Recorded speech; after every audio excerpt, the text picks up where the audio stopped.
And we're for the grand finale test. Technician just replaced the evaporator in this fit.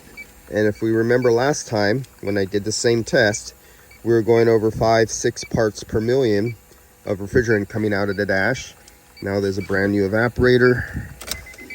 And let's see what happened. Let's get off, because we just want to hit it a little bit. Make sure we're in recycle.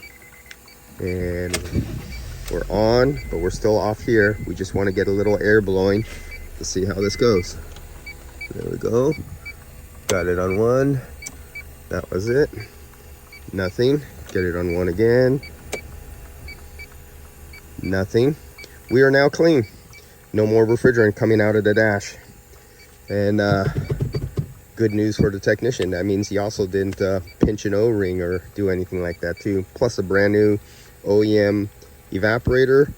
And this was the one had the old condenser. What year is this Honda Fit? This Fit is, can you see that? My eyes are getting really bad. Come on. What year is this? There we go.